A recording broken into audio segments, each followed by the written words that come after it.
I just want to tell you a little bit about my granddaddy's homegoing, which is almost 3 years ago, but one of the things we're doing this week is we're celebrating my granddaddy's birthday, which is this week, first week in November.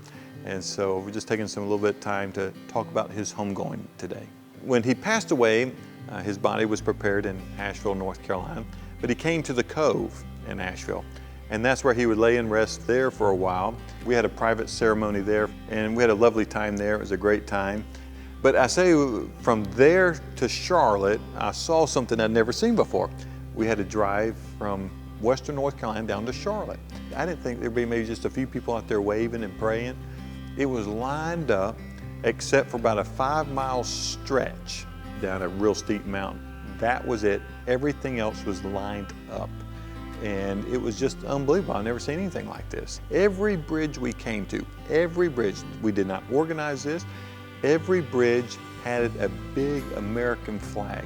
And you would get to some intersections, and at some of these intersections, you're looking at 5,000 to 10,000 people were in the intersections. I remember one guy, as we were going down there, he was at the very end, and he was in full Scottish regalia, kilt and all, playing the bagpipes. Just as I am. Just one of those incredible moments. Playing one of my grandfather's favorite hymns, which is Just As I Am. And what I'm saying is, it was just incredible to see the outpouring of people's love. And we greatly appreciate that. For those who came by to just pay their respects, thank you so much. We took his body up to Washington, D.C. to stay in the Rotunda overnight.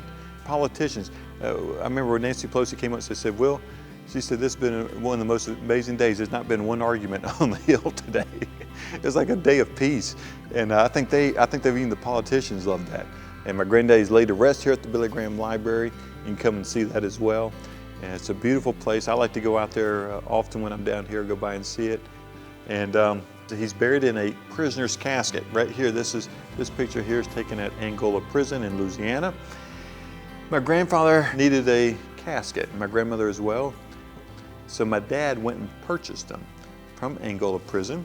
And these men made Billy and Ruth Graham's caskets, and they etched their name in, their prisoner numbers on the edge, on the end of the casket. Later on, they would burn their names into the casket.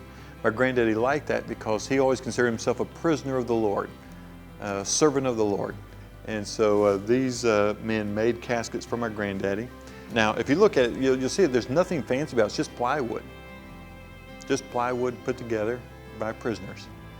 Very, very simple. My granddaddy was always, and my grandmother, they were both very simple people. And that's how they liked it. They lived in a log cabin. And matter of fact, their cabinets are made out of plywood. So there's nothing fancy about their house either, but that's how they lived.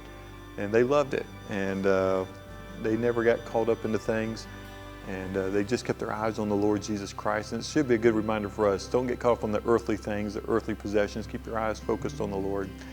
And we sure do miss my granddaddy, that's for sure. We love him. We're going to see him again, though, one day.